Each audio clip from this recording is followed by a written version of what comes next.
The second property of the mean is that if we were to add up, remember this symbol here is sigma, it means add up. If we were to add up all the differences between scores in a sample and the mean of the sample, that would sum to 0. Now I know, and I'm not expecting that to make any sense, so don't freak out on me here, okay? And this is saying the same thing, only instead of the mean of the sample, it's the mean of the population. Now, again, I'm not expecting you to understand at this point, but I will in a few minutes because I'm going to explain this, all right? What this is saying, we're going to break the code here. What it's saying is that the mean is the center of gravity for a set of numbers. Now, in order for you to understand that, let's give the analogy that I talk about in the book, which is the analogy of teeter-totter physics, because I think it's a good and appropriate analogy. All right? So, and then we'll relate it back to the sum of x minus x bar equals 0. All right, so in this case, we're talking, and you guys know what a teeter-totter is, right? Or a seesaw. I'm not sure if you call it a teeter-totter or a seesaw, but it's I'm sure you know what that is, and if you don't, you'll know it when you see it in a second. So what would happen if two 50-pound frogs were sitting at opposite ends of the seesaw? Well, if I come across two 50-pound frogs, I'm getting the heck out of here. But this is Fantasyland. We're talking statistics, which sometimes mean Fantasyland. So let's envision two 50-pound frogs sitting at opposite ends of the seesaw. So they weigh exactly the same and they're staying perfectly still. Well, if that's the case, then the seesaw is perfectly balanced. Now, do you know what this is called? In physics terms, it is the fulcrum. And in terms of the analogy here, we're going to say the fulcrum, which balances the seesaw, is the center of gravity. So if these guys were numbers and not frogs, and this was 50 pounds worth of numbers, and this was 50 pounds worth of numbers, x bar or mu, because we can use either a sample or a population here, x bar or mu would be right smack dab in the middle. It would be the center of gravity. So again, if this is 50 pounds of numbers here, 50 pounds of numbers there, we would want to put x bar right smack dab in the middle, or the mean right in the middle, and that would balance out all the numbers. Okay, well, what would happen if one of the frogs weighed 50 and the other weighed 80? What would happen? Wouldn't you expect the lighter frog to be suspended in midair? Of course you would. If we don't change the fulcrum, if we don't change this, then this really monstrous, weird frog here weighing 80 pounds is going to have this guy up in the air because he weighs so much more. Okay, so again, if this stayed in the middle, this is what you would get. Now, we already said up here the mean is the center of gravity. So if we're talking about the weight of numbers, this weight of numbers is so much heavier than this one that x bar or mu would no longer be the center of gravity. But it has to be, right? We said it's the center of gravity. So we've got to move this fulcrum either towards the heavier frog or towards the lighter frog. But we've got to move it so that now the teeter-totter is perfectly balanced. So this is going to take you into advanced physics. Where would we have to move the fulcrum so that we can balance these two guys out? And so here's the question. The answer is towards the heavier frog.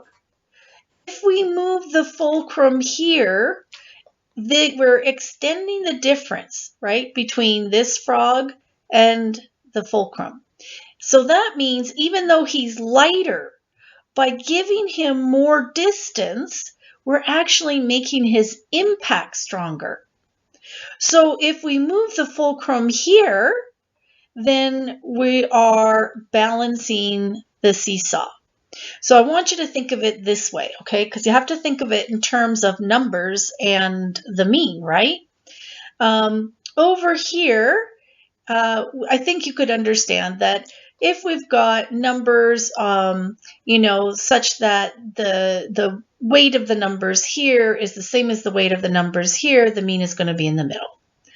But here, if we were to add to the weight of the numbers, so if this frog, okay, represents the weight of the numbers, and all of a sudden we increase the weight of the numbers, well, then what's going to happen to the calculation of the mean? If you had a whole big data set, well, it doesn't have to be huge, but you have a data set with a lot of small numbers, and then I change one of those numbers for much larger numbers, is that going to increase your mean or decrease your mean? So if I have the numbers 1 through 4, all right, and we calculate a mean, and I didn't bother to figure that out in advance, but whatever the mean is, it's a small number, right? Now, if I add 50 to the data set, is my mean going to increase or decrease? It's going to increase, right? If I add larger numbers, I'm going to have to increase my mean. And now, hopefully you understand why. Your mean, whereas it might have started out here, is going to move towards the larger numbers. And the reason why it's doing that is because it wants to balance all the numbers. It acts as the center of gravity. All right, so if this guy were to shrink really small and this guy were to grow, well, again, the mean is going to be drawn to the larger frog or the larger set of numbers. So again, just flip-flop these guys around. The mean is going to be pulled towards the larger frog.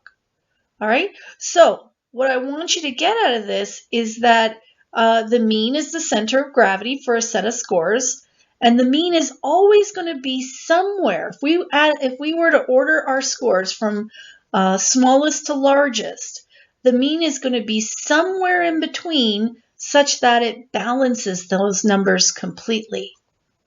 You're going to see that on the next page. So if the frogs don't do it for you, maybe this will.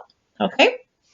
So just to recap, the mean being the center of gravity, this property means that if we ordered the numbers from lowest to highest, the weighted distance of the scores below the mean would equal the weighted distance of the scores above the mean.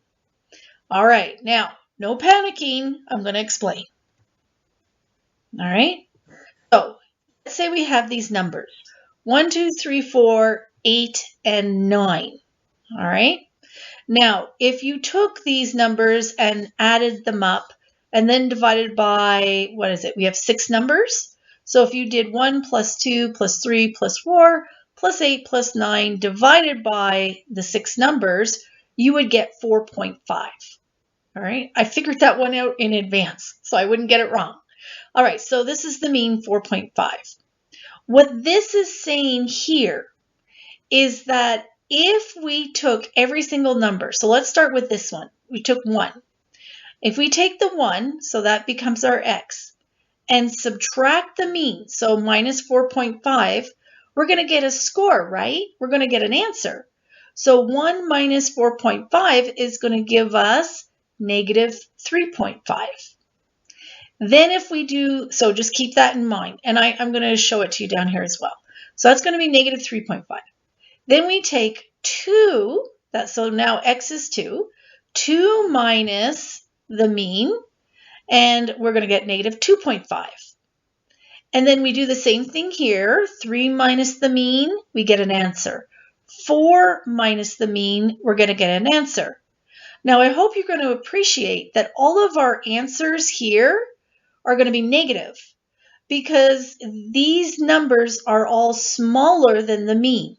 So every time we say, what is the distance between a score and the mean, these are all going to be negative distances, okay? Because that's a distance. The score to the mean is just a distance.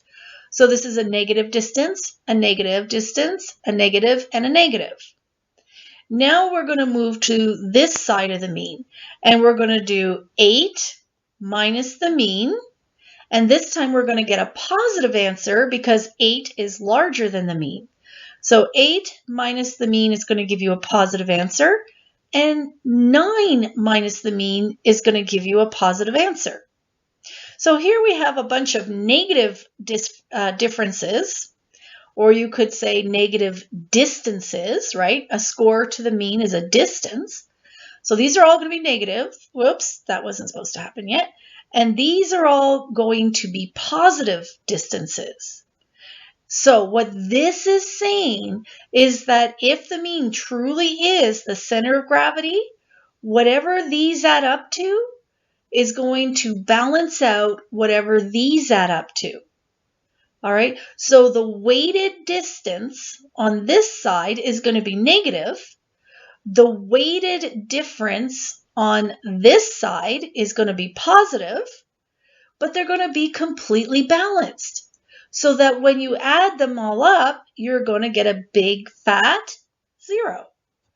So let's verify that. Okay. So the first thing you need to do is do all your x minus x bars. Now you don't have to do this yourself, okay? I'm actually providing these calculations for you, and it's just, because I'm sure there are people out there who are like, I don't believe you. So you can come up with any data set that you like, and you're going to find out, as long as you don't make a calculation mistake, that when you add up all of your x minus x bars, they're going to sum to 0. So these are all our x's, 1, 2, 3, 4, 8, and 9. Remember, the mean is 4.5. So we're going to take each x and subtract the mean. That's going to give us a distance. All right, it's a difference, but it's also a distance. So we get negative 3.5, negative 2.5, negative 1.5, and negative 0.5. Now add all these up. That's the equivalent to adding up all of these numbers here, okay, all the distances. Now, when you add them all up, it's going to come to negative 8. You can plug them in a calculator if you don't believe me, but it's going to come to negative 8. Now you're doing the same thing for the positive side. So 8 minus 4.5, 9 minus 4.5. Notice that these are positive numbers now. Add these numbers up and you get positive 8. So the sum over here, okay, the weighted sum of all the differences is negative 8. And the weighted sum of all these differences is positive 8. So what happens when you add negative 8 to positive 8? You get 0. And that's always, always, always going to be true because the mean is the center of gravity. It's not the case that today it's the center of gravity and tomorrow it won't be. Well, unless the whole laws of physics change, right? Not likely to happen. Maybe if the Earth starts rotating in the other direction, maybe we're going to see something change. But right now, this fact that I've told you doesn't change. So again, if you have nothing to do, it's Friday night, 9 o'clock, nothing to do, come up with another data set here, okay, instead of 1, 2, 3, 4, 8, and 9, come up with any other data set, use a calculator, calculate all the x minus x bars, add them up, and lo and behold, I promise you're going to get 0 as long as you've not made any calculational mistakes. So what we're seeing here is basically, if these were frogs instead of numbers, because, the frog would represent the total x minus x bar on this side. That would be one frog. All the x minus x bars on this side. The other frog represents all the x minus x bars on that side. All right, so as long as the frogs are balanced, that means you have found the center of gravity. So if you happen to have some really huge frogs on this side, a really big frog, we're going to have to move the mean towards the larger number because we have to be able to balance them out.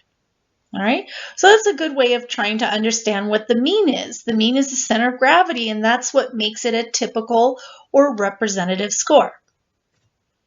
All right, now a little bit of terminology here that you need to know, and the glossary term is deviation score. All right, now just as a reminder, up on Canvas are glossary quizzes. There's one for, let's see, every set of chapters that is covered on a progress test. So for example, the first one, the glossary quiz, is really, really long because it covers chapters 1 through 4. All right, but they're pretty easy terms, or terms that you probably have already heard of before. All right, so, but this is one that you may not have. Take the glossary quizzes over and over and over again for several reasons. One is doing well in statistics means you first have to be able to define the terms. If you can't tell me what a deviation score is, then you're not going to have an easy time trying to understand what it is, like in terms of how it works, right? So you have to be able to give me a definition before you're going to be able to understand all the ins and outs. So doing the glossary quizzes will help you immensely in terms of doing well on quizzes and tests and just understanding statistics. The other reason, though, why I'm encouraging you to do the glossary quizzes that are on Canvas is because as long as you take each quiz at least 3 times and score at least 75% on the last attempt, I'm going to give you extra credit. There are 5 glossary quizzes on Canvas, and as long as you meet that criteria that I just told you, then you're going to have 5% added on to your final grade in the class when everything is said and done. I'll just add 5%. So there's really no reason why you should not do these glossary quizzes other than, somebody saying, I don't want to, I want to go out with my friends, well, okay, but then balance that, right? Yes, it's important that you go out with your friends, but ask yourself, how important is it that I do well in this class? If you just need a C, because you're not planning on going to graduate school, again, you just need a C for it to count towards a psych major, then okay, then you know what? A C is very, very doable in this class, and maybe you don't have to go the extra mile. But if you want B's and A's, well, then it's going to take more work and more effort, and doing those glossary quizzes is going to help you a lot. Okay? All right, so what is a deviation score? Well, a deviation score is just a difference between a score and some other number. All right, it's a difference. If I say, what is a deviation? A deviation is a difference. Something deviates from something else means they're not the same. They deviate. There's something different about them. If I ask, what's a deviant? And then I could say, well, my brother is a deviant. What does that mean? Well, he's different. He's different from the others. Now, normally when we talk about people being deviant, we talk about it in a negative way. But technically speaking, to be a deviant just means you don't conform with the norms, and that can be in a positive or negative way. Anyway, so what is a deviation score? Well, it's a score that deviates from something else. So x minus x bar is a deviation score. It's an x that deviates from some other number. And I'll tell you right now that x minus x bar is the most common type of deviation score. How a score deviates from the mean. So it could be x minus x bar or x minus mu. Those are really, really common. When we're talking about a deviation score, typically that's what we're talking about. Now, don't get hung up on the actual letter. This could be y. That would make this y bar. So y minus y bar would be a deviation score. Q minus q bar would be a deviation score. The actual letter doesn't matter. Okay, so how a score differentiates itself from a mean, so how it's different from a mean, is the most common type of deviation score. So we could say, going back to this, instead of saying that the sum of all the x minus x bars equals 0, we could say the sum of all the deviation scores equals 0, right? I think that's cool. I don't know that you'll find it cool, but if you do find it cool, Well, don't be afraid to say so.